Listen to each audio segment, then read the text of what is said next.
So these comic pages that I'm working on are outside of my normal, only because I'm not putting in certain things I would normally do, like the action words aren't previously drawn into the panels, so that I might use them in the short. However, I'm still drawing them, and they're still going in the comic. So, my goal with all of this is to make everything look like the comic. Like everything, well, everything is hand drawn, but I want everything to look hand drawn from beginning to end. And then once I get done with these pencils, I'm going to scan them into the computer so I have a backup, and then I'm going to go over them with my pens, ink in all the lines, and prepare it for the final part of the process to make the finished page.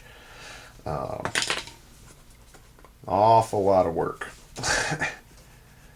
But in the end, it looks amazing. So, if I did it right, it should look exactly the way I wanted it to. But since it's all experimental, it's hit and miss.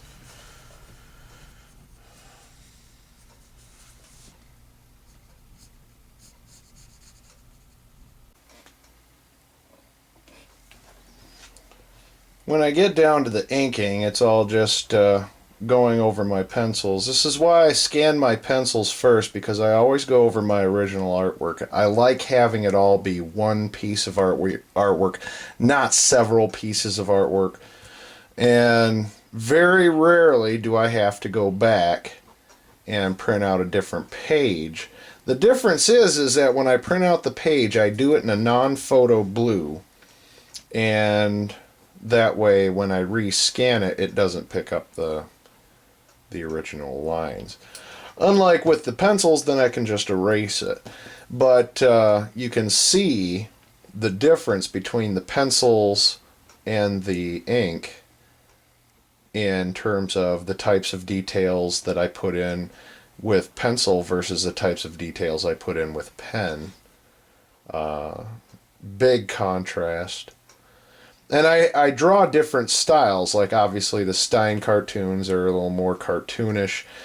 The Buck Moon stuff is drawn a little more realistic, and obviously I use myself as the basis model for the character. Of course, this is more me in my mid-20s. It's a lot of work.